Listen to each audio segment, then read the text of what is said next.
नमस्कार दोस्तों, स्वागत है आप सभी का अग्रिम एमपीपीएससी एकेडमी के इस ऑनलाइन प्लेटफॉर्म पर।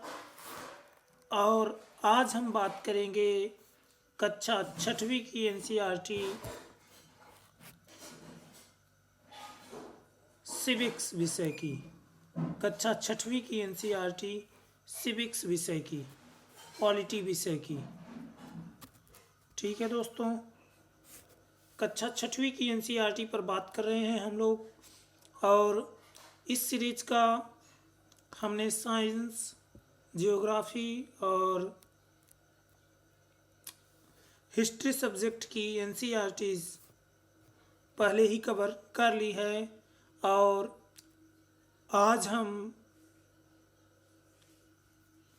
पॉलिटी सब्जेक्ट की सिविक्स विषय की एनसीईआरटी को कवर करेंगे और प्रयास करेंगे कि एक पार्ट में, या कि अगर ज़्यादा होती है तो दो पार्ट में इसको कवर करने की कोशिश करेंगे। तो ठीक है दोस्तों, चलिए प्रारंभ करते हैं, शुरू करते हैं एनसीईआरटी कक्षा छठवीं की एनसीईआरटी पॉलिटी सिविक्स विषय की। अध्याय 1 विविधता की समझ। अध्याय 1 विविधता की समझ। विविधता की समझ। ठीक है दोस्तों, चलिए दोस्तों, क्या सीखेंगे हम लोग इसमें? हम सीखेंगे विविधता क्या होती है, विविधता के कौन कौन से लाभ हैं, है ना, विविधता के कारण कौन कौन से हो सकते हैं, भारत में विविधता कैसी है, विविधता में एकता। इतनी चीज़ें हम लोग सीखेंगे इस चैप्टर में। तो विविधता, विविधता के लाभ, विविधता के कारण, भारत में विविधता, विविधता में एकता। ठीक है दोस्तों, तो चलिए एक एक करके देखते चलते हैं। तो सबसे पहले है विविधता। लोगों के बीच धर्म, भाषा, खान पान आदि के आधार पर होने वाली भिन्नता को विविधता कहते हैं। तो लोगों के बीच में दोस्तों धर्म, भाषा, खान पान इत्यादि आधार पर जो है ना विविधता, भिन्नता देखने को मिलती है, उसी को हम क्या कहेंगे? विविधता कहेंगे। तो लोगों के बीच धर्म, भाषा, खान पान आदि के आधार पर होने वाली भिन्नता को विविधता कहेंगे। एक आदमी किसी एक धर्म को मानता है तो दूसरा आदमी किसी अन्य धर्म को, एक व्यक्ति क्या करता है? किसी एक धर्म को मानता है और दूसरा व्यक्ति क्या करता है दोस्तों दूसरे धर्म को मानता है। तो अलग अलग लोग अलग अलग भाषाएं बोलते हैं, और अलग अलग लोग क्या करते हैं दोस्तों? अलग अलग भाषाएं भी बोलते हैं। आगे देखते हैं दोस्तों, एक ही भाषा बोलने वाले लोगों में भी अलग अलग लोगों के उच्चारण अलग अलग किस्म के होते हैं। तो एक ही भाषा बोलने वाले लोगों में भी क्या होता है दोस्तों? अलग अलग लोगों के उच्चारण क्या हो जाते हैं? अलग अलग किस्म के, अलग अलग तरह के हो जाते हैं। उत्तर भारत के अधिकतर राज्यों के लोग हिंदी बोलते हैं। उत्तर भारत के ज़्यादातर राज्यों के लोग क्या बोलते हैं? हिंदी बोलते हैं। लेकिन उत्तर प्रदेश के लोगों की हिंदी मध्य प्रदेश के लोगों के हिंदी से अलग होती है। लेकिन क्या होता है, जो जिस तरह की हिंदी यूपी वाले बोलते हैं, है ना, उससे क्या है, एमपी वालों की हिंदी क्या हो जाती है? अलग हो जाती है। ठीक है दोस्तों,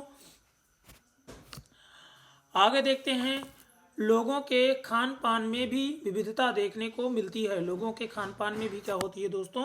विविधता देखने को मिलती है। लोग क्या खाते हैं, है ना, क्या पीते हैं, इसमें भी क्या होता है दोस्तों? विविधता मिलती है। कुछ लोग शाकाहारी भोजन करते हैं, तो कुछ लोग क्या करते हैं? मांसाहारी भोजन करते हैं। तो कुछ लोग क्या करते हैं? शाकाहारी भोजन करते हैं, और कुछ लोग क्या करते हैं दोस्तों? मांसाहारी भोजन करते हैं। गुजरात के अधिकतर लोग शाकाहारी होते हैं। गुजरात में जो लोग हैं दोस्तों, वो ज़्यादातर क्या हैं? शाकाहारी हैं। पश्चिम बंगाल के अधिकतर लोग मांसाहारी होते हैं। तो गुजरात में लोग क्या हैं? हर्बीवोरस हैं। और जो है तो वेस्ट बंगाल में लोग क्या हैं दोस्तों? वेस्ट बंगाल में लोग कार्निवोरस हैं, मांसाहारी हैं। ठीक है, आगे चलते हैं दोस्तों। तो विविधता के अब लाभ कौन कौन से हैं दोस्तों? तो सबसे पहले देख लेते हैं, विविधता से हमारे जीवन में कई रंग आ जाते हैं। विविधता से क्या होता है दोस्तों? हमारे जीवन में कई विविधता से हमारे जीवन में कई लाभ हैं। विविधता से हमारे जीवन में कई रंग आ जाते हैं। विविधता से कई लाभ हैं और जीवन में क्या हो जाता है, कई रंग आ जाते हैं। हम संस्कृति के विभिन्न पहलुओं और प्रकारों का सम्मान करना सीखते हैं। हम क्या करते हैं, संस्कृति के विभिन्न पहलुओं और प्रकारों का सम्मान करना भी विविधता के कारण सीखते हैं। विविधता के कारण हम अलग अलग दृष्टिकोण से सोचना सीख लेते हैं और जो विविधता है उसके कारण ही हम क्या करते हैं, अलग अलग प्रकार से, है ना, सोचना भी क्या कर देते हैं, प्रारंभ कर देते हैं।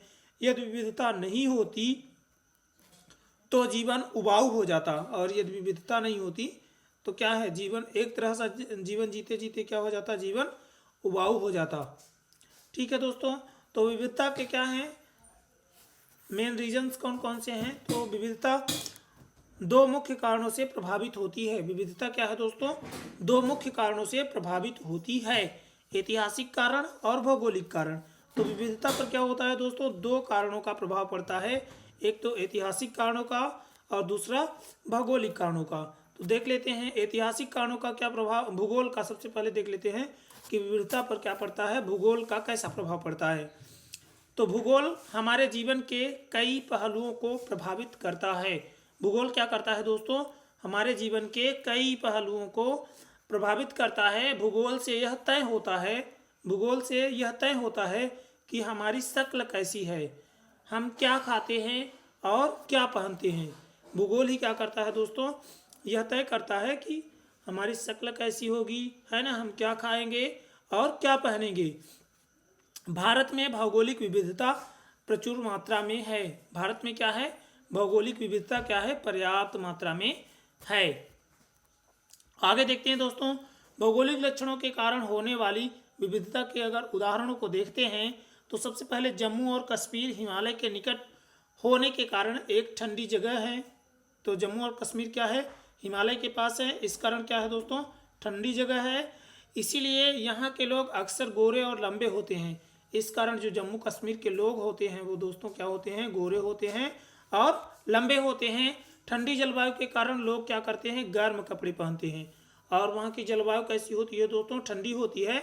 इस कारण लोग क्या करते हैं, वहाँ पर गर्म कपड़े पहनते हैं। ठीक है दोस्तों, आगे चलते हैं।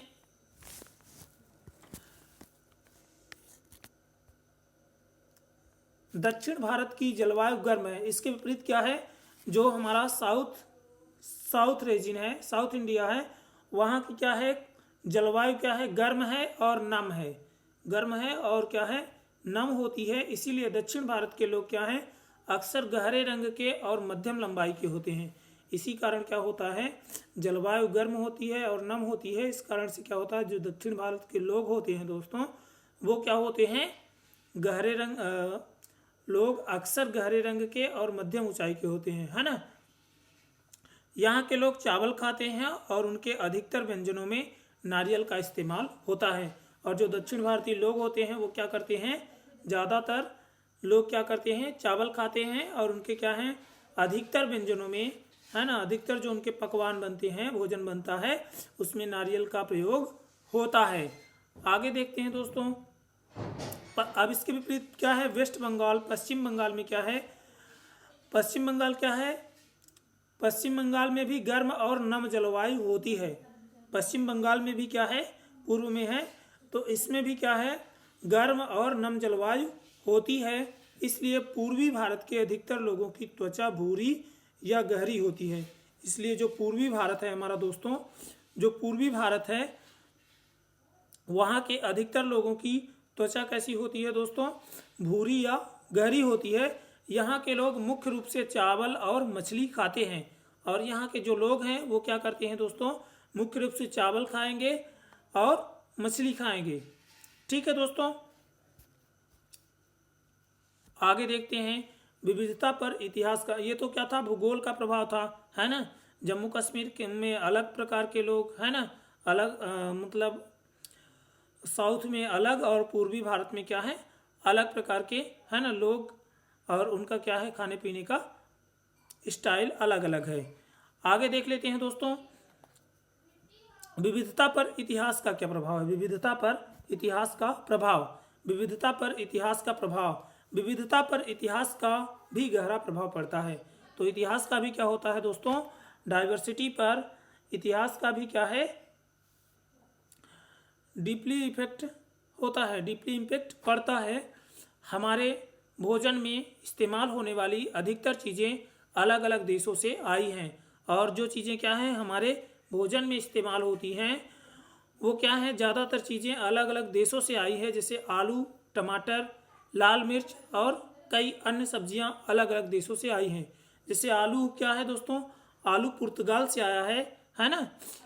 तो टमाटर, आलू, टमाटर, लाल मिर्च और कई अन्य सब्जियां क्या हैं, अलग अलग देशों से आई हैं।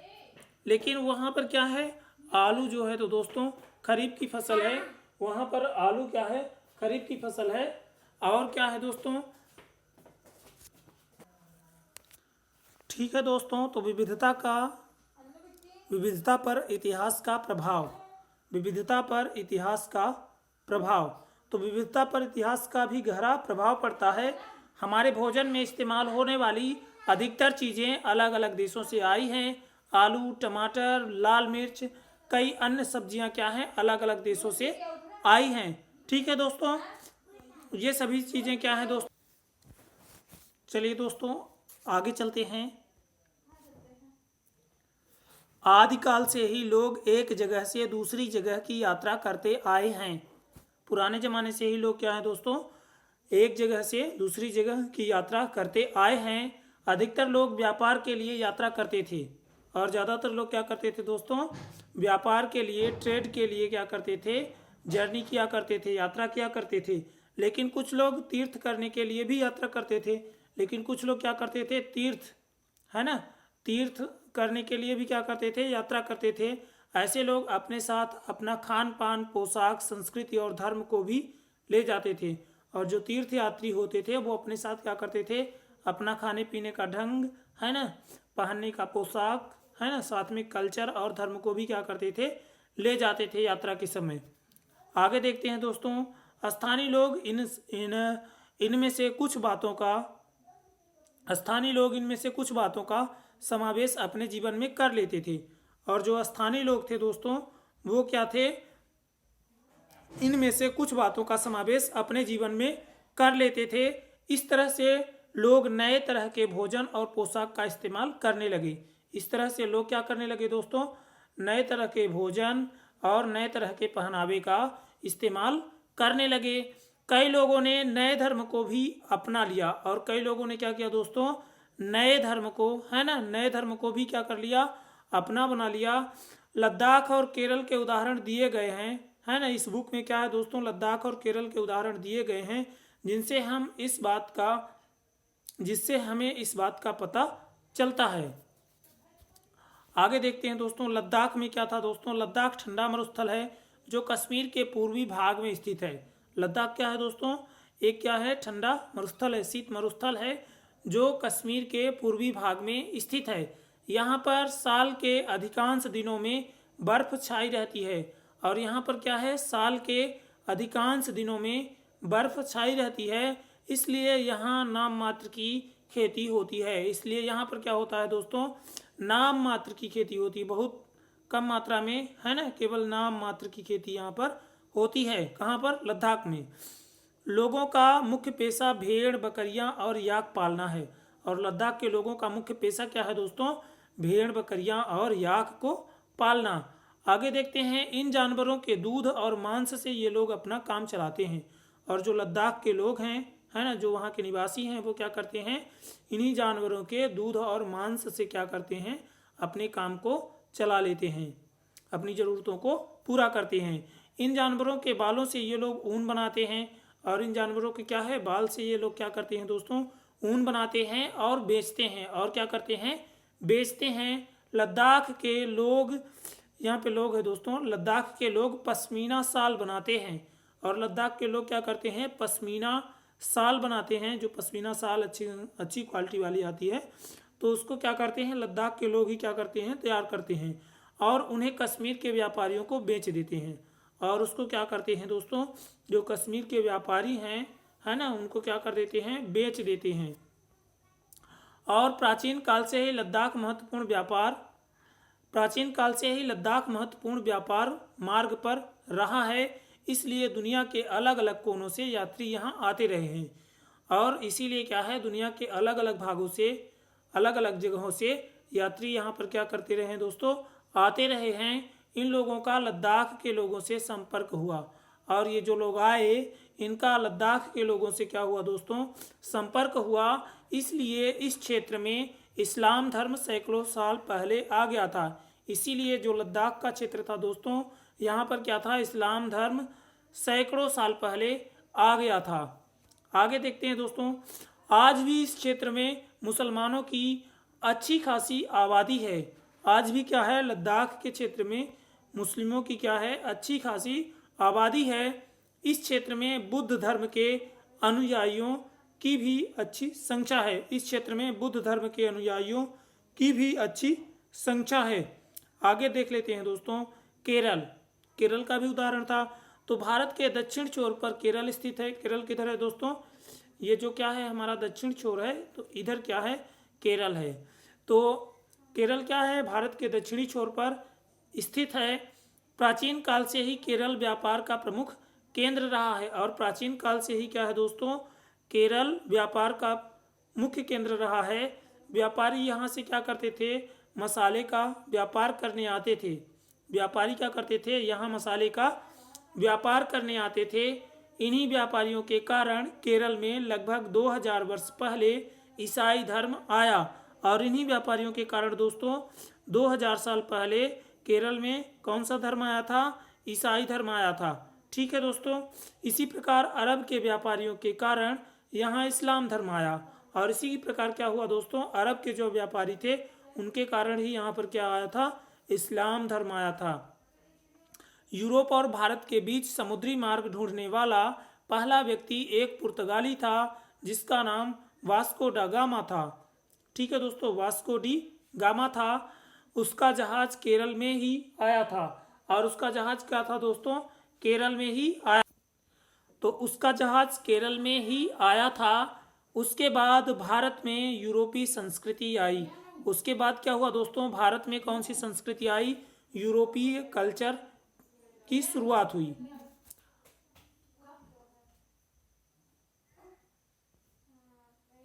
आगे देखते हैं दोस्तों, केरल में कई धर्मों को मानने वाले, इसीलिए केरल में क्या है, कई धर्मों को मानने वाले लोग रहते हैं, जैसे यहूदी, ईसाई, इस्लाम, हिंदू, बौद्ध। तो केरल में क्या है, कई धर्मों को मानने वाले लोग रहते हैं। क्यों रहते हैं, क्योंकि अलग अलग टाइम पीरियड में क्या हुआ था, अलग अलग देशों से लोग यहाँ पर आए थे। तो यहूदी, ईसाई, इस्लाम, हिंदू, बौद्ध। केरल के तटीय इलाकों में जो मछली का जाल इस्तेमाल होता है वह चीन के जाल जैसा दिखता है। और केरल के क्या है, जो तटीय इलाकों में मछली जैसा जाल इस्तेमाल होता है वह चीन के जाल जैसा दिखता है। जैसा जाल चीन में इस्तेमाल होता है उसी तरह से केरल के तटीय इलाकों में जो मछली पकड़ने का जाल है वो उसी जैसा दिखाई देता है। इसे केरल में चीन वला कहते हैं। और इस चीज़ को क्या कहते हैं दोस्तों, केरल में चीन वला कहते हैं। तलने के लिए इस्तेमाल किए जाने वाले एक बर्तन का नाम चीना चट्टी है। और चीना चट्टी क्या है दोस्तों, तलने के लिए एक विशेष प्रकार का बर्तन है ना, इसका इस्तेमाल तलने के लिए करते हैं, है ना। तलने के लिए इस्तेमाल किए जाने वाले एक बर्तन का नाम क्या है, चीना चट्टी है। तो यहाँ पे दो टर्मिनोलॉजी हम लोग थोड़ा सा समझ लेते हैं। चीन वाला, केरल में चीन वाला है ना, चीन जैसा जो केरल के तटीय इलाकों में मछली का जाल है उसको क्या कहते हैं, चीन वाला कहते हैं। और तलने के लिए इस्तेमाल किया जाने वाला एक स्पेशल टाइप क्या है, बर्तन है, उसका क्या नाम है, चीना चट्टी। ठीक है दोस्तों, आगे चलते हैं। इन चीज़ों से पता चलता है कि केरल और चीन के बीच बहुत ही पुराना संपर्क रहा है। इन चीज़ों से क्या पता चलता है दोस्तों, कि केरल और चीन के बीच क्या है, बहुत ही पुराना संपर्क है। आगे देखते हैं दोस्तों, भारत में विविधता। भारत विविधताओं से भरा देश है। भारत क्या है, विविधताओं से भरा हुआ देश है। भारत में लगभग हर मुख्य धर्म को मानने वाले लोग रहते हैं। तो भारत में जितने भी धर्म हैं सभी प्रमुख धर्मों को मानने वाले लोग रहते हैं। अलग अलग धर्म को मानने वाले कई मायनों में एक दूसरे से अलग होते हैं। और जो लोग क्या होते हैं अलग अलग धर्मों को मानते हैं वो अलग अलग मायनों में क्या होते हैं, एक दूसरे से अलग होते हैं, भिन्न होते हैं। जैसे रीति रिवाज के मामले में, त्योहारों के मामले में, मान्यताओं के मामले में, है ना, खान पान के मामले में, पारंपरिक परिधानों के मामले में क्या है, ये सभी लोग क्या होते हैं, अलग अलग धर्मों के लोग अलग अलग होते हैं। आगे देखते हैं दोस्तों, भारत में विविधता का उदाहरण देख लेते हैं। दुनिया में 8 मुख्य धर्म हैं और भारत में इन सभी धर्मों के अनुयायी रहते हैं। तो दुनिया के जो प्रमुख 8 धर्म हैं उन सभी के धर्मों को मानने वाले लोग कहाँ रहते हैं दोस्तों, अनुयायी कहते हैं। धर्मों को मानने वाले लोगों को अनुयायी कहा जाता है। जो धर्मों को क्या करते हैं, अपनाते हैं, है ना, उनके रीति रिवाजों, कस्टम्स इत्यादि को क्या करते हैं, फॉलो करते हैं, तो अनुयायी कहलाते हैं। तो भारत में इन सभी धर्मों के अनुयायी रहते हैं। भारत में 1600 से अधिक भाषाएं और उनसे भी अधिक बोलियां बोली जाती हैं। भारत में देखो कितनी ज़्यादा विविधता वाला देश है भारत। यहाँ पर 1600 से अधिक भाषाएं, कितनी, 1600 से अधिक भाषाएं और उनसे भी अधिक बोलियां बोली जाती हैं। और बोलियां क्या हैं, 1600 से भी अधिक हैं जो बोली जाती हैं। भारत में 100 से अधिक प्रकार के क्या हैं, नृत्य हैं। तो भारत में क्या है, 100 से ज़्यादा प्रकार के डांस हैं, नृत्य हैं। भारत के विभिन्न भागों में भित्ति चित्र की विभिन्न शैलियाँ देखने को मिलती हैं। और भारत के क्या है, अलग अलग भागों में जो भित्ति चित्र हैं उनकी भी अलग अलग प्रकार की शैलियाँ देखने को मिलती हैं। ठीक है दोस्तों, आगे चलते हैं। अब विविधता में एकता। जवाहरलाल नेहरू ने सबसे पहले अनेकता में एकता का इस्तेमाल किया था। जवाहरलाल नेहरू जी ने, हमारे जो क्या थे, पहले प्रधानमंत्री थे, उन्होंने क्या किया था दोस्तों, सबसे पहले अनेकता में एकता का इस्तेमाल किया था। नेहरू ने इन शब्दों का इस्तेमाल इसलिए किया था क्योंकि विविधता ही हमारे देश की शक्ति साबित हुई थी। क्योंकि जो विविधता थी वही क्या थी, हमारे देश की शक्ति थी। जब अंग्रेज यहाँ आए थे तो उन्हें लगता था कि भारत जैसे विविधतापूर्ण देश पर शासन करना आसान होगा। जब अंग्रेज यहाँ पर आए थे तो उन्हें क्या लगा, उन्हें लगा कि जो ये देश है ये विविधताओं से भरा हुआ है और इस देश पर क्या है, शासन करना आसान होगा। लेकिन उन्होंने क्या किया, फूट डालो और राज करो की नीति भी अपनाई। लेकिन भारत के अधिकांश लोगों ने अपने धार्मिक और सांस्कृतिक मतभेदों को भुलाकर अंग्रेजों से लोहा लिया।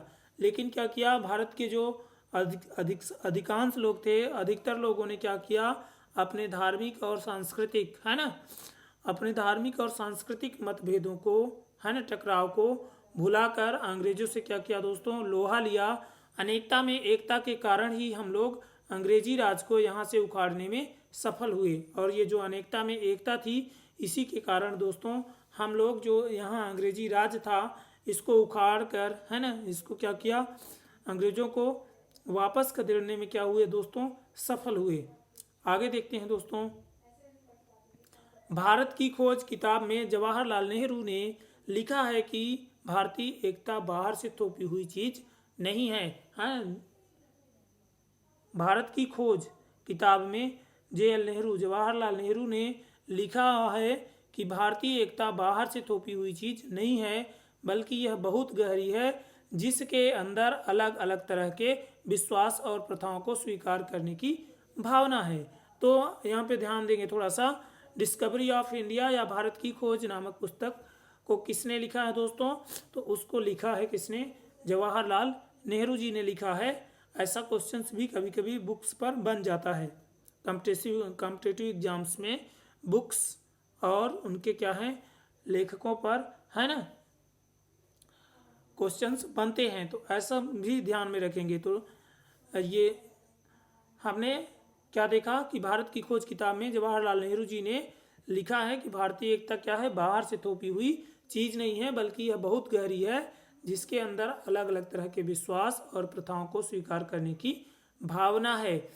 इसमें विविधता को पहचाना और प्रोत्साहित किया जा सकता है। और इसमें क्या किया जा सकता है दोस्तों, विविधता को पहचान भी सकते हैं और इसको प्रोत्साहन भी दे सकते हैं। आगे देखते हैं दोस्तों। अलग अलग तरह के विश्वास और प्रथाओं को स्वीकार करने की भावना के कारण यह बहुत वर्षों में विकसित हुआ। अलग अलग तरह के विश्वास और प्रथाओं को स्वीकार करने की भावना के कारण यह बहुत वर्षों में विकसित हुआ। भारत हमेशा से विभिन्न सभ्यता और संस्कृति को अपनाता रहा है। भारत क्या किया है दोस्तों, हमेशा से विभिन्न सभ्यता और संस्कृति को अपनाता रहा है। सदियों से यहाँ के लोग विभिन्न तरह की आस्था में विश्वास रखते आ रहे हैं। सदियों से यहाँ के लोग अलग अलग तरह की आस्था में विश्वास रखते आ रहे हैं। आगे देखते हैं दोस्तों, आज भी हम कई संस्कृतियों का समावेश करते रहते हैं। आज भी हम लोग क्या करते हैं, कई तरह की संस्कृतियों को, है ना, आपस में क्या करते हैं, जोड़ते रहते हैं। हम दुनिया के भिन्न भिन्न व्यंजनों को अपना रहे हैं और हम क्या कर रहे हैं, दुनिया के जो अलग अलग भोजन है ना, व्यंजन है, पकवान है, उनको क्या कर रहे हैं, अपना रहे हैं। हम दुनिया के अलग अलग भागों की पोशाकों को भी क्या कर रहे हैं, अपना रहे हैं। दुनिया के अलग अलग भागों के क्या पोशाकों को भी क्या कर रहे हैं दोस्तों, अपना रहे हैं। अब देखते हैं दोस्तों विविधता, अध्याय 2, विविधता एवं भेदभाव। विविधता एवं भेदभाव, ठीक है दोस्तों। तो इसमें हम क्या सीखेंगे, हम सीखेंगे पूर्वाग्रह क्या है, धार्मिक भेदभाव क्या होते हैं, लैंगिक भेदभाव क्या होंगे, है ना, क्या होते हैं, भेदभाव के खिलाफ, है ना, लड़ाई, भेदभाव के खिलाफ लड़ाई। आगे देखते हैं दोस्तों, पूर्वाग्रह नाम से, है ना, थोड़ा सा समझने की कोशिश करेंगे। जब कोई किसी के बारे में पहले ही कोई नकारात्मक धारणा बना लेता है तो ऐसी सोच को पूर्वाग्रह कहते हैं। तो पूर्वाग्रह क्या है, किसी के बारे में, है ना, किसी के बारे में पहले से क्या कर लेना, कोई भी धारणा बना लेना पूर्वाग्रह कहलाएगी। तो जब कोई व्यक्ति क्या करता है, किसी के बारे में पहले ही कोई नकारात्मक धारणा बना लेता है तो ऐसी सोच को पूर्वाग्रह कहते हैं। ठीक है दोस्तों, हम अक्सर अपने से भिन्न दिखने वाले लोगों के प्रति कोई ना कोई पूर्वाग्रह पाल लेते हैं। हम अक्सर करके क्या करते हैं दोस्तों, जो लोग हमसे क्या करते हैं, अलग दिखते हैं, है ना, विभिन्न दिखते हैं, तो उनके प्रति हम क्या कर लेते हैं, कोई ना कोई पूर्वाग्रह पाल लेते हैं। यह भिन्नता कई तरह की हो सकती है और ये जो भिन्नता है वो क्या हो सकती है दोस्तों, कई तरह की हो सकती है, जैसे कि शक्ल, सूरत, खान पान, परिधान, बोलने का लहजा आदि। तो ये जो भिन्नता है पूर्वाग्रह वाली, ये कई तरह की हो सकती है। शक्ल सूरत से भी हम क्या कर सकते हैं, पूर्वाग्रह, है ना, पाल सकते हैं, खान पान से भी, परिधान से भी और बोलने के ढंग से भी। ठीक है दोस्तों, आगे चलते हैं। भारत की विविधता के कारण यहाँ विभिन्न क्षेत्रों के लोग बिल्कुल अलग अलग दिखते हैं। तो भारत की जो विविधता है उसके कारण यहाँ जो भिन्न भिन्न लोग हैं, यहाँ विभिन्न क्षेत्रों के जो लोग हैं वो क्या हैं, एकदम से अलग अलग दिखते हैं। वे न केवल शक्ल से अलग दिखते हैं बल्कि उनका खान पान, बोली और परिधान भी अलग होते हैं। उनका क्या होता है दोस्तों, खान पान, बोली और परिधान भी अलग होता है। आगे देखते हैं दोस्तों, पूर्वाग्रह से नुकसान कौन कौन से हैं, हार्मफुल इफेक्ट, है ना, क्या है इसका। तो अधिकतर मामलों में पूर्वाग्रह से कोई नुकसान नहीं होता है। अधिकतर मामलों में क्या है, पूर्वाग्रह से कोई नुकसान नहीं होता, लेकिन कई बार पूर्वाग्रह से युक्त व्यवहार से किसी को भारी नुकसान हो सकता है।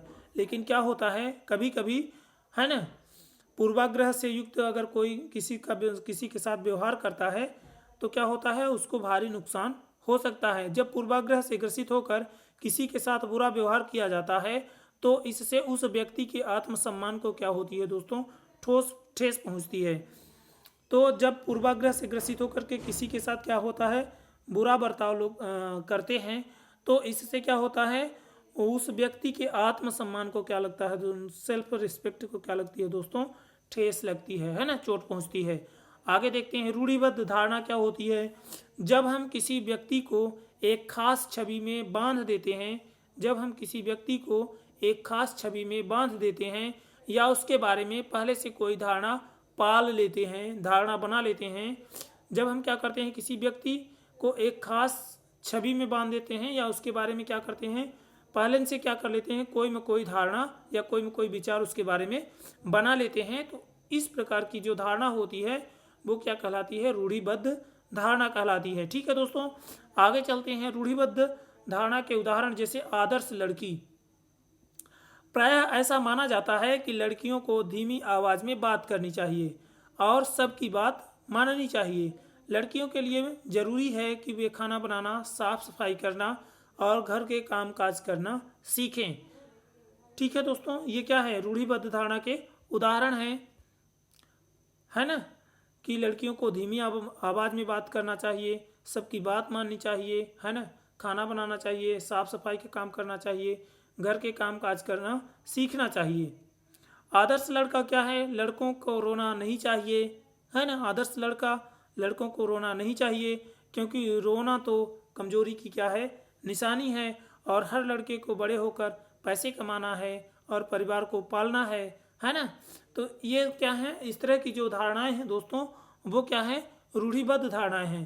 क्या दोस्तों ऐसा नहीं हो सकता कि लड़की बड़ी होकर के पैसे कमाए, और क्या लड़की परिवार का पालन नहीं कर सकती है? तो यहाँ पर हम लोग क्या देख रहे थे दोस्तों, रूढ़िबद्ध धारणाएं देख रहे थे। आगे देखते हैं दोस्तों, लैंगिक आधार पर क्या होता है दोस्तों, रूढ़िबद्ध धारणा कौन कौन सी होती हैं। तो लिंग पर आधारित रूढ़िबद्ध धारणाओं को अक्सर फिल्मों, विज्ञापनों और टेलीविजन धारावाहिकों में दिखाया जाता है। तो लिंग पर आधारित जो रूढ़िबद्ध धारणाएं हैं उनको अक्सर करके क्या किया जाता है दोस्तों, फिल्मों, विज्ञापनों और टेलीविजन धारावाहिकों में दिखाया जाता है। डिटर्जेंट, वॉशिंग मशीन, साबुन आदि के लगभग सभी विज्ञापनों में मुख्य भूमिका में महिला को दिखाया जाता है। चाहे क्या हो, डिटर्जेंट हो, वॉशिंग मशीन हो, साबुन हो, इन सब के क्या है, लगभग सभी विज्ञापनों में मुख्य भूमिका में क्या करते हैं दोस्तों, महिला को दिखाते हैं। मोटरसाइकिल के विज्ञापन में अक्सर किसी पुरुष को स्टंट करते हुए दिखाया जाता है। और अगर मोटरसाइकिल का विज्ञापन होगा तो उसमें क्या है, किसी पुरुष को, है ना, स्टंट कराते हुए दिखाया जाता है। ऐसा लैंगिक आधार पर रूढ़िबद्ध धारणाओं के कारण होता है। ठीक है दोस्तों, आगे देखते हैं। लिंग पर आधारित रूढ़िवादी धारणाओं के साथ साथ हमें धर्म, जाति और मूल स्थान के आधार पर भी रूढ़िवादी धारणाएं देखने को मिलती हैं। तो लिंग पर आधारित रूढ़िवादी धारणाओं के साथ हमें क्या है, साथ साथ हमें धर्म, जाति और मूल स्थान के आधार पर भी क्या है, रूढ़िवादी धारणाएं देखने को मिलती हैं। आगे देखते हैं दोस्तों, भेदभाव क्या है। किसी भी व्यक्ति को धर्म, जाति, लिंग या क्षेत्रीयता के आधार पर किसी सुविधा से वंचित रखने को भेदभाव कहते हैं। तो मान लो कोई व्यक्ति है दोस्तों, और वो क्या है, किसी विशेष धर्म, जाति, लिंग या क्षेत्रीयता का है, तो उस आधार पर उस व्यक्ति को यदि कोई सुविधा न प्रदान की जाए, है ना, किसी सुविधा से उसको वंचित कर दिया जाए, तो इस प्रकार की जो प्रोसेस होगी, इस प्रकार की जो प्रक्रिया होगी, उसको क्या कहेंगे दोस्तों, भेदभाव कहेंगे। उसको क्या कहेंगे दोस्तों, भेदभाव कहेंगे। ठीक है, आगे चलते हैं। कुछ गांवों में पंचायत की तरफ से फैसला सुना दिया जाता है कि लड़कियां जींस नहीं पहनेगी, है ना। कुछ गांव ऐसे भी हैं जहां पर क्या किया जाता है दोस्तों, पंचायत ये फैसला करती है कि लड़कियों को क्या पहनना है ना, क्या नहीं पहनना है, और मोबाइल फ़ोन रखना है या नहीं रखना है, ऐसा पंचायत क्या कर देती है, फैसला कर देती है। तो जब कोई पूर्वाग्रह से ग्रसित होकर बर्ताव करता है तो इससे भेदभाव हो सकता है। और यदि क्या करता है, कोई भी व्यक्ति या संस्था क्या करती है दोस्तों, पूर्वाग्रह से ग्रसित होकर के कोई बर्ताव करती है, कोई बिहेवियर करती है, तो इससे भी क्या हो सकता है, भेदभाव हो सकता है। अब लैंगिक भेदभाव क्या है दोस्तों, लैंगिक भेदभाव क्या है ना। कुछ गांवों में लड़कियों को 5वीं या 6ठी कक्षा के बाद पढ़ने नहीं दिया जाता। कुछ गांवों में क्या है दोस्तों, आज भी क्या कर रहे हैं, लड़कियों को 5वीं या 6वीं कक्षा से ऊपर की कक्षाओं में पढ़ने नहीं दिया जाता है। ज़्यादातर लड़कियों को पढ़ाई के बाद कोई रोजगार करने नहीं दिया जाता, और जो लड़कियां पढ़ भी लेती हैं उनको क्या किया जाता है दोस्तों, रोजगार नहीं करने दिया जाता, बल्कि उन्हें शादी के लिए बाध्य किया जाता है। और उनको क्या कहा जाता है कि शादी करके, है ना, घर परिवार चलाएं। तो कई परिवारों में लड़के लड़कियों को पश्चिमी परिधान पहनने की इजाज़त नहीं देते हैं। और क्या है, कई परिवारों में जो लड़के हैं वो भी क्या करते हैं, लड़कियों को पश्चिमी परिधान वेस्टर्न है ना जो कपड़े हैं है ना वेस्टर्न क्लॉथ्स हैं उनको पहनने की इजाज़त नहीं देते हैं है ना। तो ऐसा सब क्या है दोस्तों लैंगिक भेदभाव के कारण होता है, ऐसा लैंगिक भेदभाव के कारण होता है। ठीक है दोस्तों, आगे देखते हैं धार्मिक भेदभाव कैसे होता है। तो कई बार किसी खास धर्म का होने के कारण कई लोगों को नौकरी नहीं दी जाती है।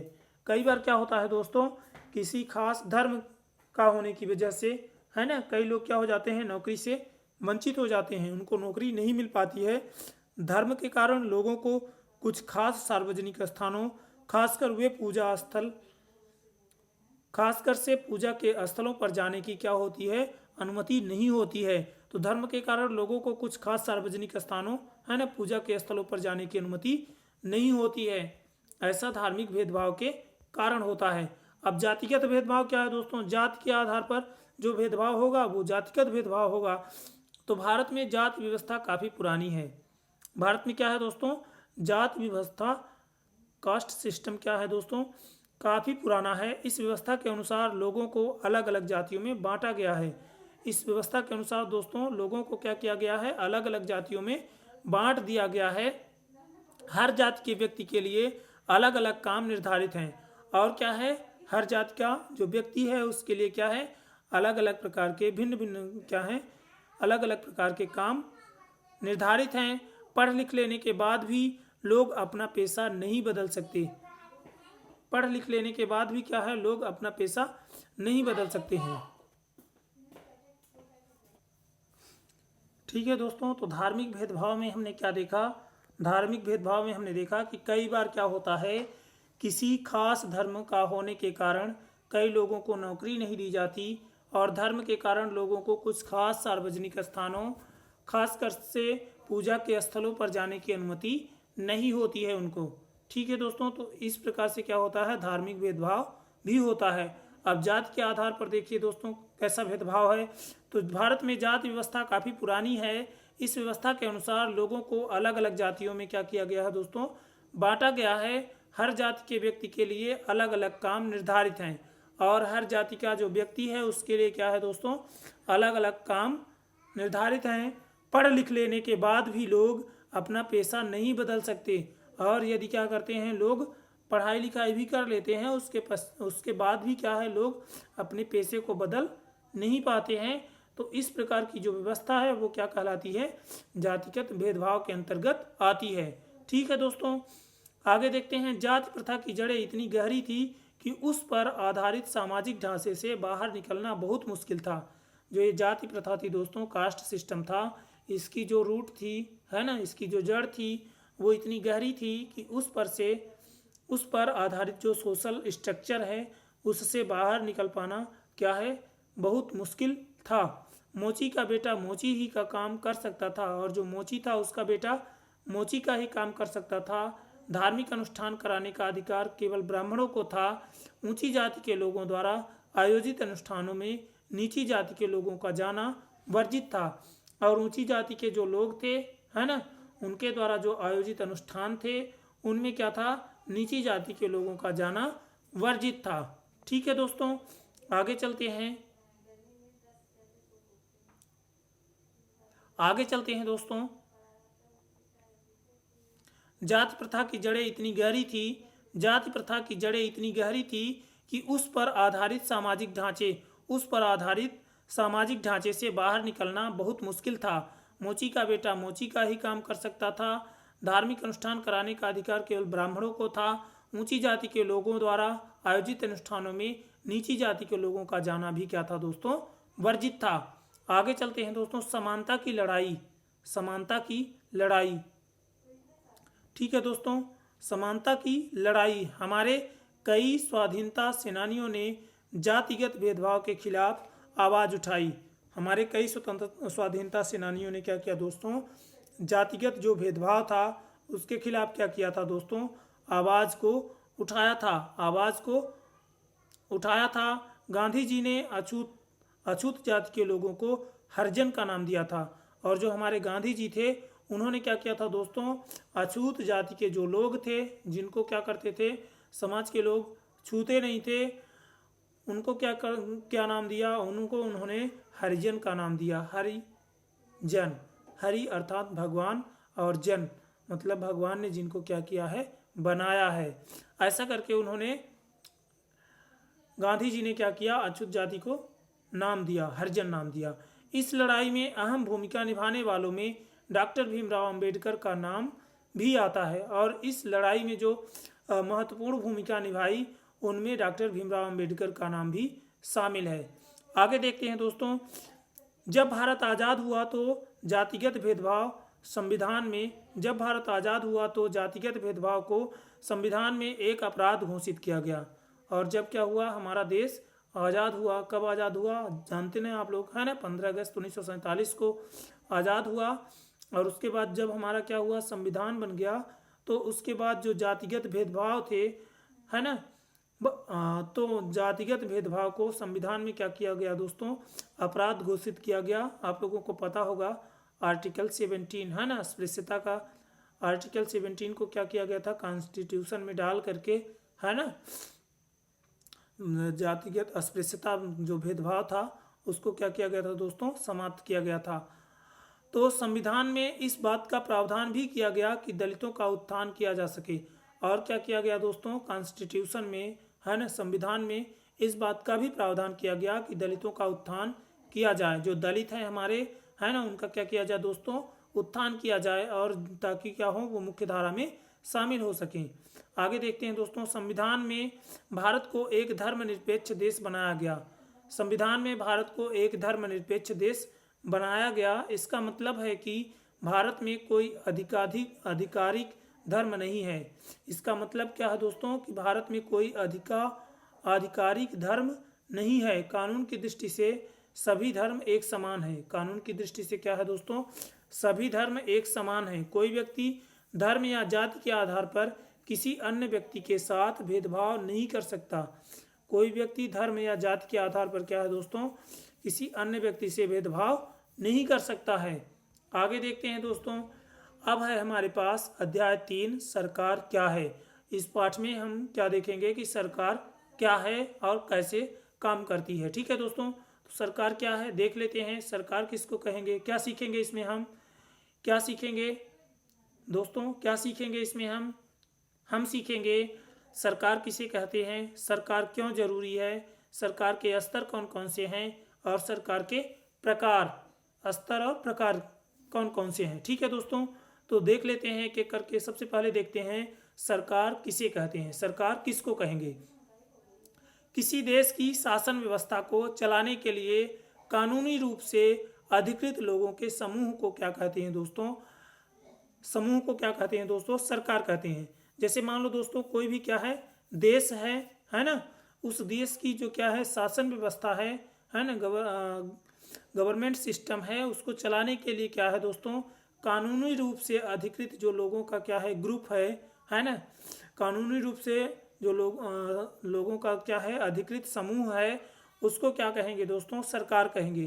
तो किसी देश की शासन व्यवस्था को चलाने के लिए कानूनी रूप से अधिकृत लोगों के समूह को ही क्या कहेंगे दोस्तों, सरकार कहते हैं। दूसरे शब्दों में सरकार एक व्यवस्था है जिसके अंतर्गत एक राज्य या समुदाय को नियंत्रित किया जा सकता है।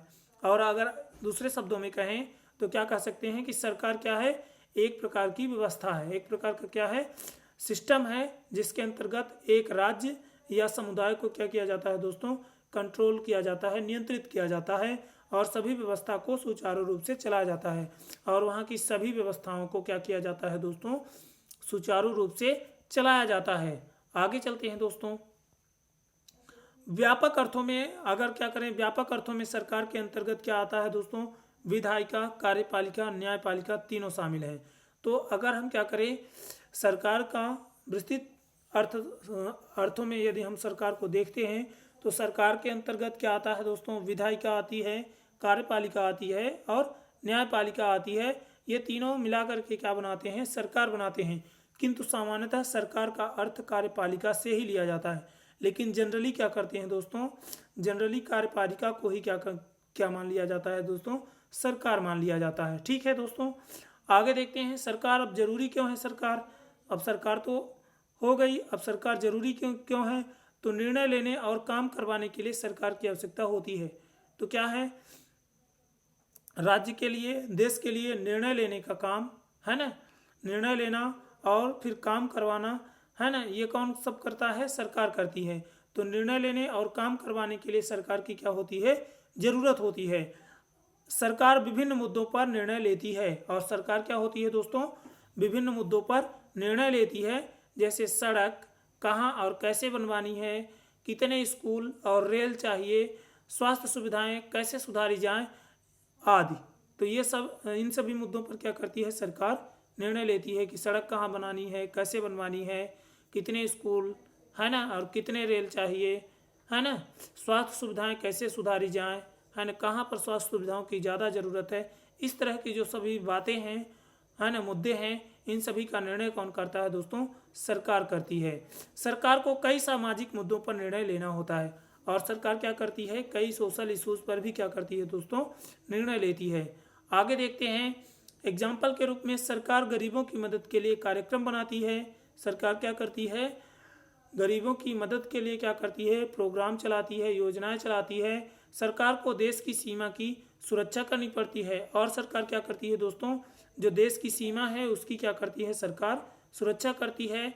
इसे अपने पड़ोसी देशों से मधुर संबंध भी रखने पड़ते हैं, और सरकार को क्या करना होता है दोस्तों, जो सरकार के क्या हैं, पड़ोसी देश हैं, उनसे क्या करना पड़ता है सरकार को, उनसे सरकार को क्या करना पड़ता है दोस्तों, मधुर संबंध भी रखना पड़ता है।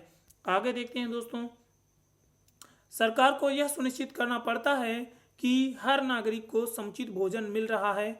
सरकार ये भी सुनिश्चित करती है कि जो उसका नागरिक है ना, उसको समुचित भोजन है ना, उचित भोजन मिल रहा है।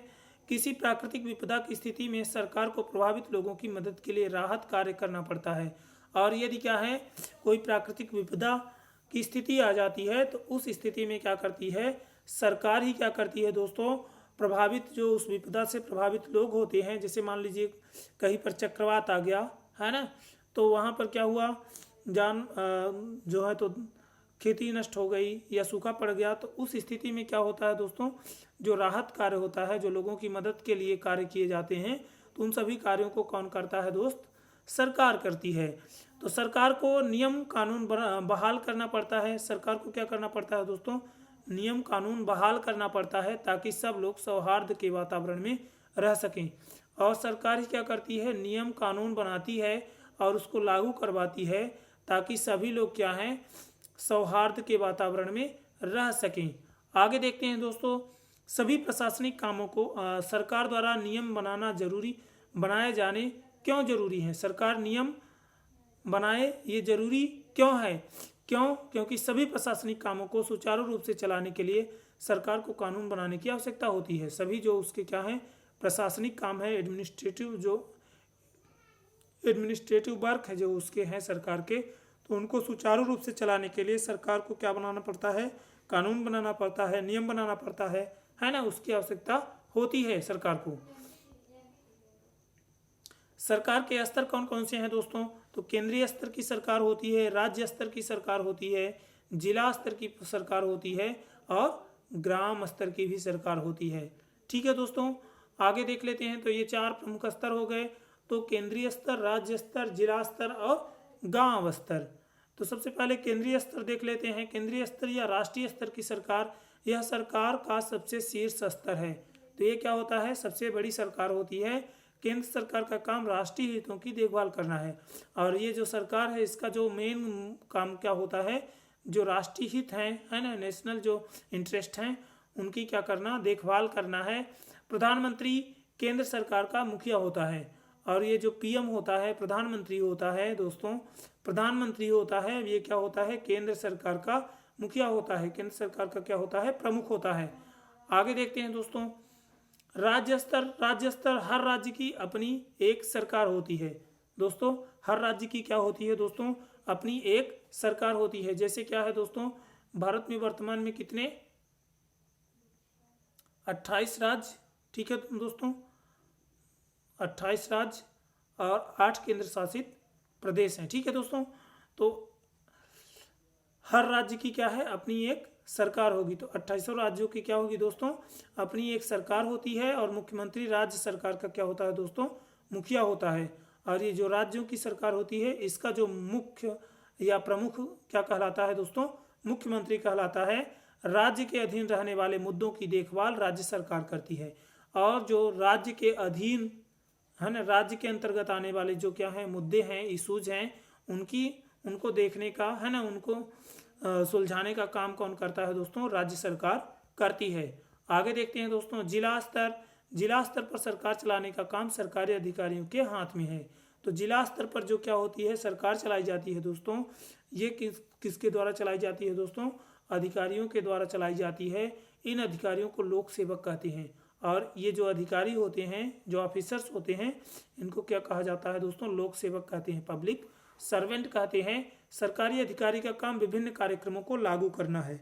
और सरकारी अधिकारी ही क्या करता है, जिला स्तर पर विभिन्न जो योजनाएं हैं, विभिन्न जो कार्यक्रम हैं, उनको क्या करता है दोस्तों, लागू कराता है। आगे चलते हैं, गांव स्तर की सरकार को देख लेते हैं। तो गांव स्तर पर सरकार का मुखिया सरपंच होता है। तो जो गांव स्तर होता है ना, गांव स्तर होता है, ग्रामीण स्तर होता है, वहाँ पर जो सरकार का मेन होता है, जो सरकार का मुख्य होता है, वो क्या कहलाता है, सरपंच कहलाता है। सरपंच होता है। गांव के स्तर की सरकार को ग्राम पंचायत कहते हैं। और जो गांव स्तर पर सरकार होती है उसका क्या नाम होता है, ग्राम पंचायत होता है। और उसका क्या होता है, जो मुखिया होता है, जो प्रमुख होता है, वो सरपंच कहलाता है। ग्राम पंचायत का काम स्थानीय महत्व के मुद्दों की देखभाल करना है। और ग्राम पंचायत कौन से कार्य करती है दोस्तों, जो वहाँ के स्थानीय महत्व के है ना, स्थानीय इंपॉर्टेंस के जो क्या होते हैं, इशूज होते हैं, मुद्दे होते हैं, उनकी क्या करती है, देखभाल करती है। कौन, गांव स्तर की जो ग्राम पंचायत होती है ना, वो क्या करती है, स्थानीय महत्व के मुद्दों की क्या करती है दोस्तों, देखभाल करती है। सरकार और कानून, तो नियमों को लागू करके ही कोई भी सरकार काम कर पाती है। तो कोई भी सरकार होगी है ना, वो क्या करती है, नियम बनाती है और उन नियमों को क्या करती है दोस्तों, लागू करती है। और उसी के नियमों को लागू करके ही क्या करती है, काम करती है, अन्यथा वो काम नहीं कर पाएगी। उदाहरण के लिए सरकार ने ट्रैफिक सुचारू रूप रखने के लिए कुछ नियम बनाए हैं। उदाहरण के लिए सरकार ने क्या किया है, ट्रैफिक को सुचारू रूप से है ना रखने के लिए क्या किया है, कुछ नियम बनाए हैं। इन नियमों से यह संभव हो पाता है कि कोई भी व्यक्ति आराम से सड़क का इस्तेमाल कर सकता है। तो जो ट्रैफिक के नियम हैं, इन नियमों के कारण ही क्या है, ये आज संभव हो पाया है कि कोई भी जो व्यक्ति है वो क्या है, सड़क का इस्तेमाल आराम से कर रहा है। आगे देखते हैं दोस्तों, यदि किसी को लगता है कि देश के कानून का सही तरीके से पालन नहीं हो रहा है तो वह अपनी शिकायत लेकर कोर्ट जा सकता है। यदि किसी व्यक्ति को है ना ऐसा लगता है कि देश में जो कानून है उसका सही तरीके से क्या है दोस्तों, पालन नहीं हो रहा है ना, उसका क्या है, इम्प्लीमेंटेशन ठीक तरीके से नहीं हो पा रहा है, तो वह अपनी शिकायत लेकर के कोर्ट जा सकता है। कोर्ट को उस केस की सुनवाई करनी पड़ेगी और कोर्ट क्या करेगा, उस केस की सुनवाई करेगा और देश के कानून के अनुसार अपना फैसला देगा। और जो क्या होगा, देश का कानून होगा उसके अनुसार क्या करेगा, अपना डिसीजन देगा। कोर्ट ने फैसले के बाद सरकार को यह सुनिश्चित करना होगा, कोर्ट के फैसले के बाद सरकार यह सुनिश्चित करेगी कि कानून सही ढंग से लागू हो। और कोर्ट जब फैसला कर देगी तो सरकार को क्या करना पड़ेगा, यह सुनिश्चित करना होगा कि जो क्या है कानून है उनको सही ढंग से लागू हो। अब सरकार के प्रकार देख लेते हैं। तो मुख्यतः क्या है, सरकार दो प्रकार की है, एक क्या है राजतंत्र और एक क्या है लोकतंत्र। तो राजतंत्र जहाँ राजा का शासन होता था और लोकतंत्र क्या है, जहाँ क्या करते हैं, लोग स्वयं क्या करते हैं, अपने प्रतिनिधि को चुनते हैं। ठीक है दोस्तों, आगे देखते हैं। तो राजतंत्र क्या होता है, जब सरकार का मुखिया राजा होता है तो ऐसी सरकार को राजतंत्र कहते हैं।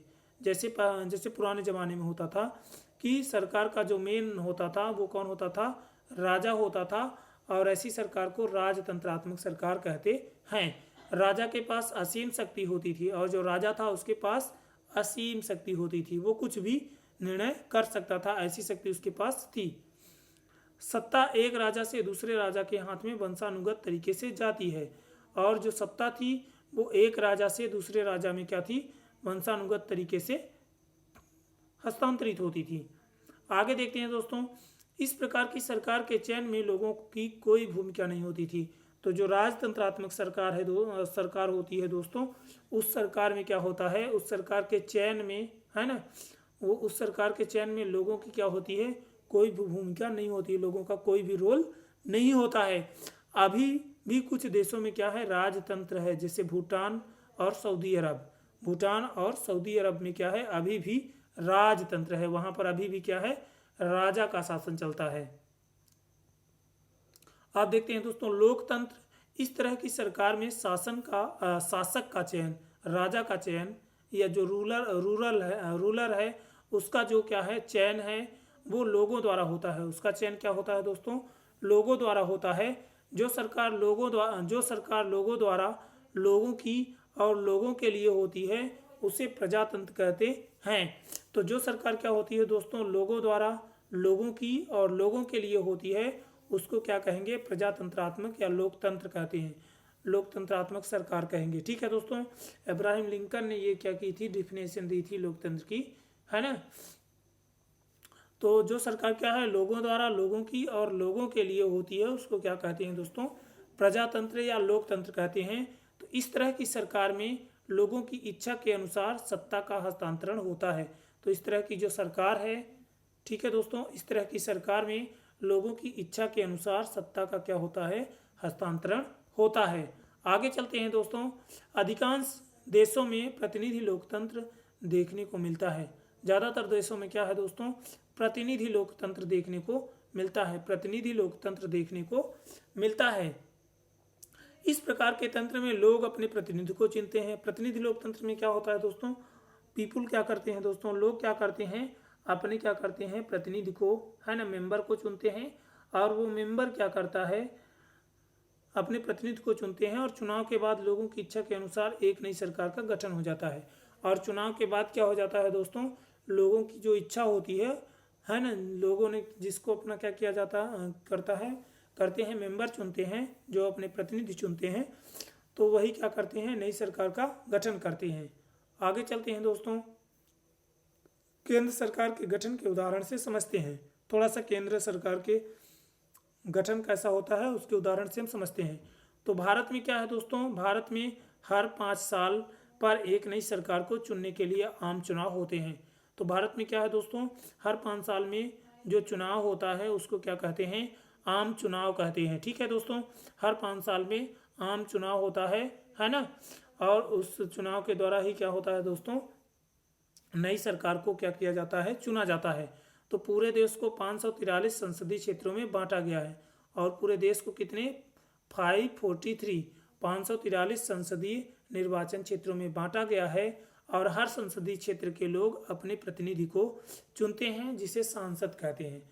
और क्या करते हैं दोस्तों, हर संसदीय क्षेत्र के लोग क्या करते हैं दोस्तों, अपने प्रतिनिधि को, है ना, अपने नेता को चुनते हैं, जिसे क्या कहते हैं, सांसद कहते हैं। ठीक है दोस्तों, और जिस राजनीतिक पार्टी या समूह को संसद में कम से कम 272 सीटें आधे से अधिक आती हैं, उसे सरकार बनाने का मौका मिलता है। तो जिस राजनीतिक पार्टी या समूह को क्या होता है, संसद में कम से कम क्या हो जाता है दोस्तों, 272 सीटें आधे से एक अधिक आती हैं, उसे क्या होता है, सरकार बनाने का मौका मिलता है।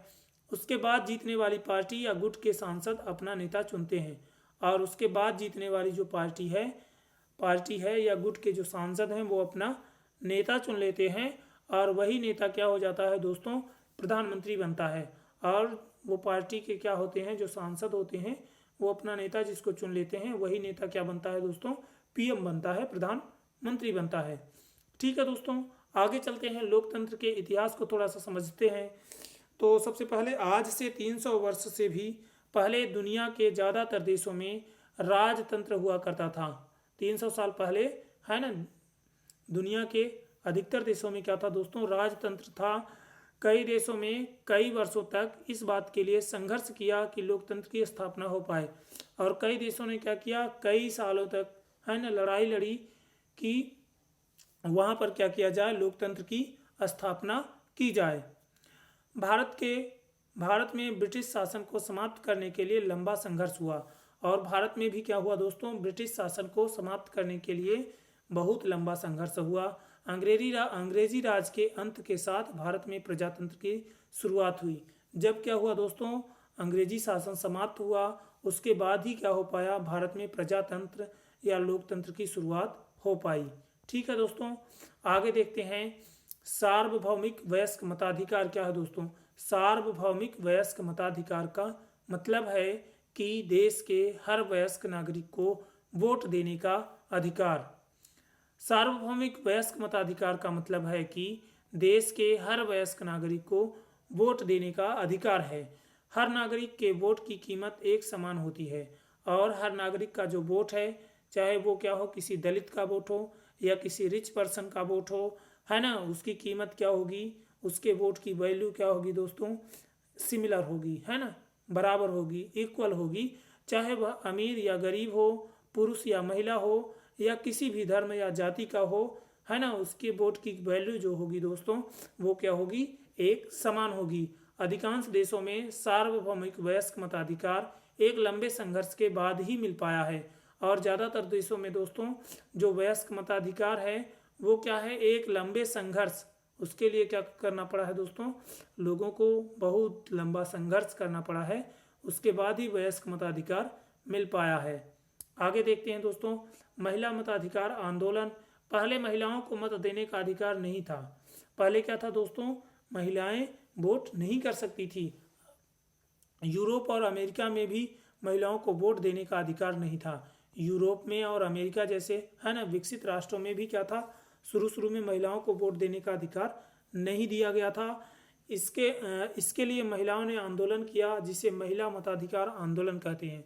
और इसके लिए क्या किया दोस्तों, महिलाओं ने क्या किया था, आंदोलन किया था, जिसे महिला मताधिकार आंदोलन कहते हैं। क्या कहते हैं दोस्तों, महिला मताधिकार आंदोलन कहते हैं। विश्व युद्ध के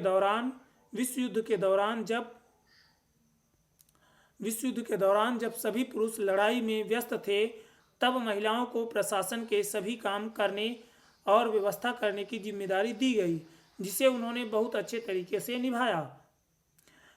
तब लोगों को एहसास हुआ कि जब महिलाएं पुरुषों की जिम्मेदारी को संभाल सकती हैं तो उसे मताधिकार या मतदान का अधिकार भी मिलना चाहिए। ठीक है दोस्तों, तो सभी लोगों को वोट देने का अधिकार क्यों जरूरी है? गांधी जी का यह विश्वास था कि भारत में हर एक वयस्क को वोट देने का अधिकार मिलना चाहिए। जो व्यक्ति गरीब और अशिक्षित होते हैं वे भी बुद्धिमान होते हैं, उनमें भी सरकार चुनने की योग्यता होती है। गांधी जी के विचार से जो व्यक्ति अपने परिवार की जिम्मेदारी को संभाल सकता है वह सरकार चुनने के लिए परिपक्व होता है। तो जो व्यक्ति क्या है, गांधी जी ने क्या विचार दिया था कि जो व्यक्ति अपने परिवार की जिम्मेदारी को उठा सकता है वह सरकार को चुनने के लिए क्या होता है, परिपक्व होता है ना, तैयार होता है ना, वो अच्छी सरकार को क्या करेगा दोस्तों, चुन सकेगा। आगे देखते हैं दोस्तों अध्याय 4 लोकतांत्रिक सरकार के मुख्य तत्व कौन कौन से हैं। जो लोकतांत्रिक सरकार है उसके मुख्य तत्व कौन कौन से हैं, इसमें हम क्या सीखेंगे, हम सीखेंगे भागीदारी क्या होती है, विवादों का समाधान कैसे होता है ना, भागीदारी के तरीके क्या हैं, चुनाव और भागीदारी, इनके बारे में सीखेंगे। तो एक एक करके देखते हैं। सबसे पहले भागीदारी। लोकतंत्र में सरकार का चुनाव लोगों द्वारा होता है। लोकतंत्र में क्या होता है दोस्तों, जो सरकार होती है उसका चुनाव क्या होता है दोस्तों, लोगों द्वारा होता है। किसी भी सरकार को एक निश्चित अवधि के लिए चुना जाता है और चाहे कोई भी सरकार हो उसको क्या किया जाता है दोस्तों, एक निश्चित अवधि के लिए चुना जाता है। भारत में किसी भी सरकार को 5 साल के लिए चुना जाता है और भारत में क्या है, किसी भी सरकार को 5 साल के लिए चुनते हैं। उसके बाद लोगों को एक नई सरकार चुनने का मौका मिलता है और उसके बाद क्या होता है दोस्तों, लोगों को फिर से क्या करना पड़ता है, नई सरकार चुनने का मौका मिल जाता है और लोग फिर से क्या करते हैं, वोट दे करके फिर से अपने क्या करते हैं, प्रतिनिधि चुनते हैं और वही प्रतिनिधि क्या करते हैं, फिर से सरकार बनाते हैं। तो इस तरह चुनाव एक तरीका है जिसके द्वारा लोग सरकार के गठन में अपनी भागीदारी निभाते हैं।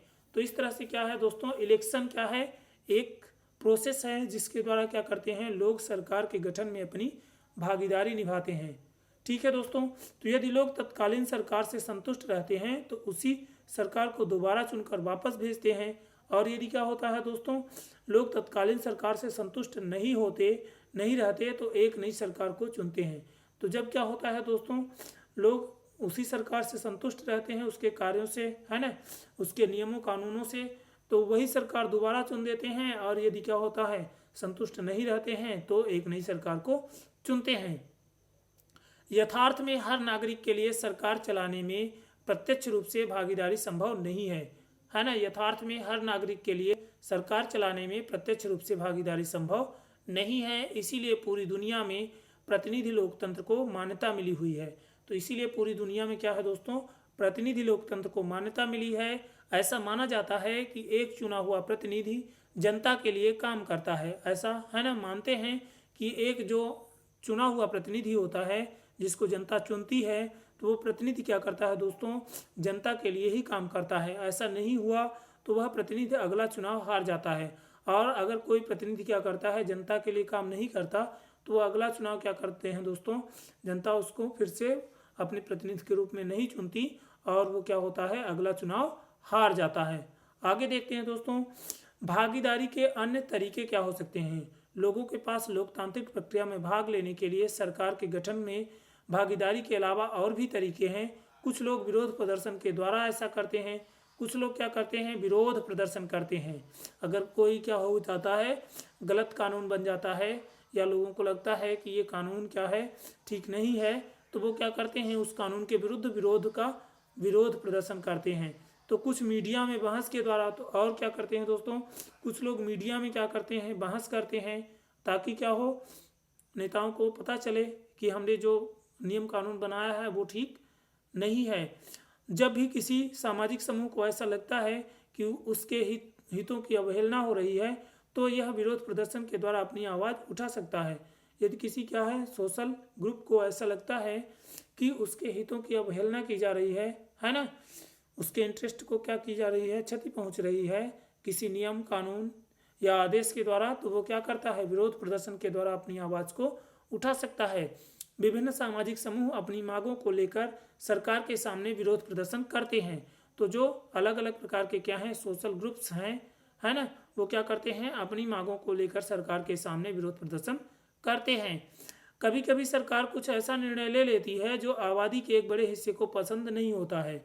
ऐसी स्थिति में लोग विरोध प्रदर्शन करने के लिए सड़कों पर उतर जाते हैं। और ऐसी स्थिति में क्या होता है, लोग विरोध प्रदर्शन करने के लिए सड़कों पर उतर जाते हैं। जुलूस और धरना क्या होता है दोस्तों, तो लोगों द्वारा विरोध जताने के लिए जुलूस और धरने का मुख्य रूप से इस्तेमाल होता है। और जो लोग होते हैं, अगर वो उनको विरोध करना होता है तो या तो वो जुलूस निकालते हैं या धरना देते हैं।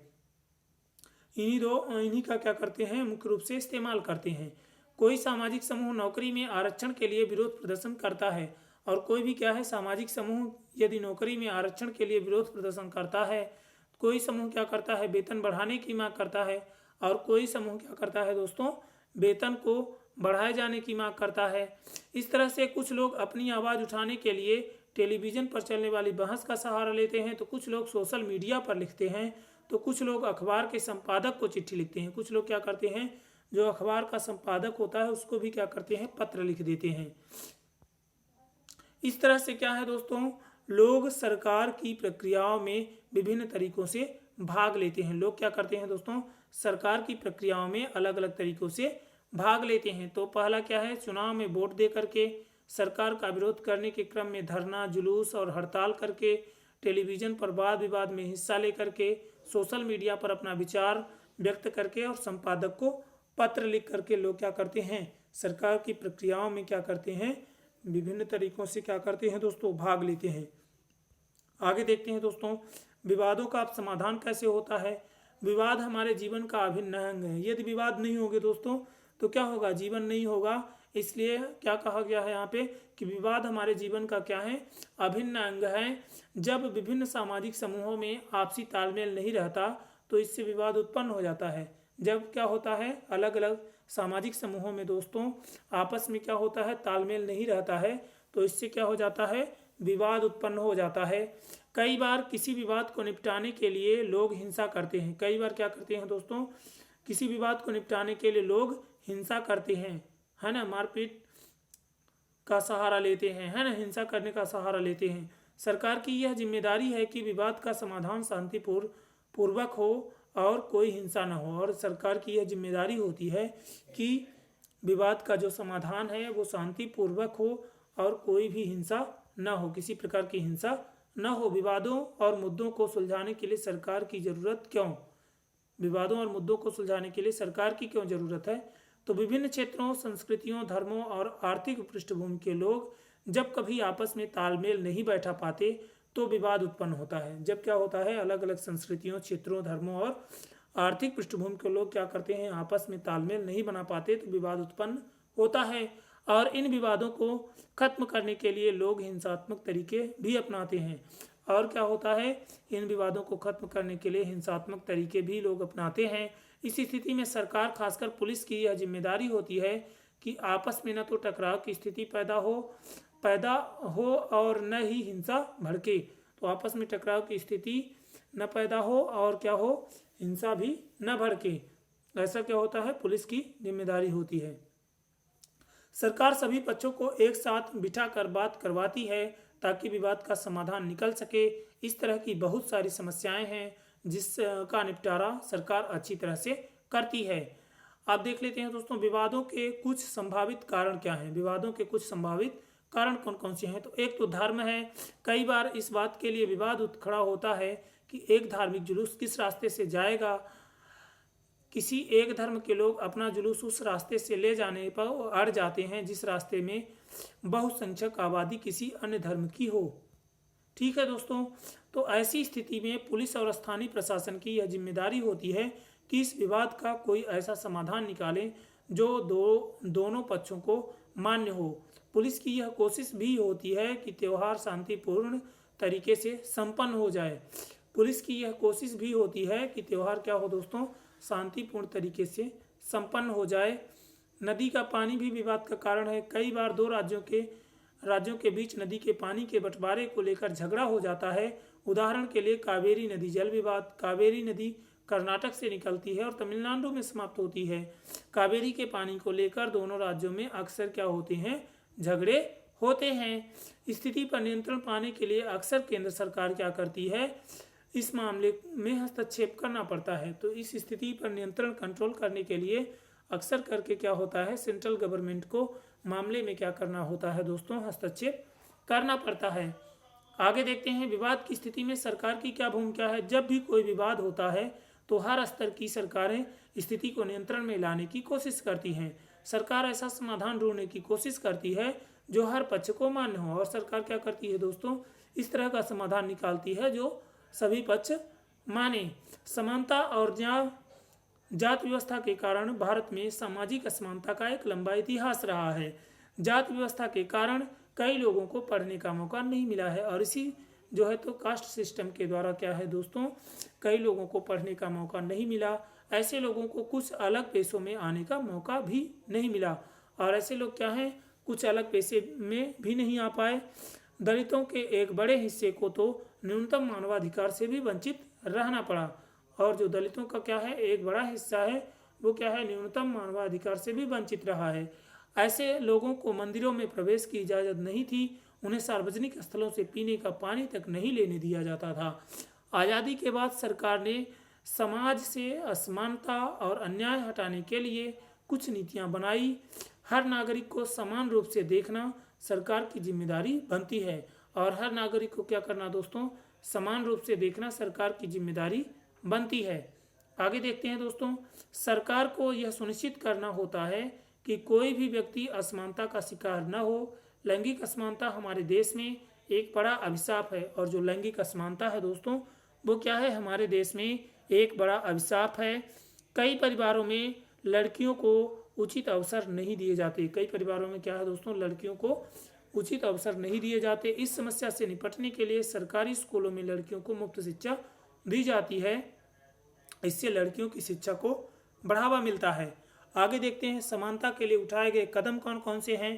तो संविधान में सभी लोगों को बराबरी का दर्जा दिया गया है। जाति, धर्म, लिंग और आर्थिक रूप से सभी को समानता का अधिकार दिया गया है। समाज में जो पिछड़े वर्ग के लोग हैं उन्हें शिक्षा और नौकरियों में आरक्षण भी दिया गया है।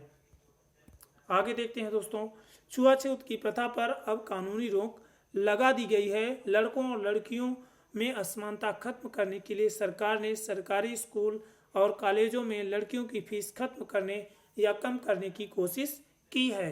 ठीक है दोस्तों, अब हमारा अगला चैप्टर है दोस्तों पंचायती राज, और अब हम इसको पढ़ेंगे अपने नेक्स्ट सेशन में। तो ठीक है दोस्तों, यदि आप लोगों को हमारे वीडियो की ये श्रृंखला अच्छी लगती है तो कृपया चैनल को लाइक, शेयर और सब्सक्राइब करना ना भूलें। और यदि आप लोगों को वीडियो अच्छा लगता है तो चैनल को लाइक, शेयर और सब्सक्राइब करना ना भूलें, और कमेंट्स बॉक्स में ये भी बताने का प्रयास करें कि इस वीडियो को मैं आप लोगों के लिए और किस तरह से उपयोगी बना सकता हूं। आप लोगों के सुझावों का बेसब्री से इंतज़ार रहेगा। ठीक है दोस्तों, धन्यवाद, बहुत बहुत धन्यवाद।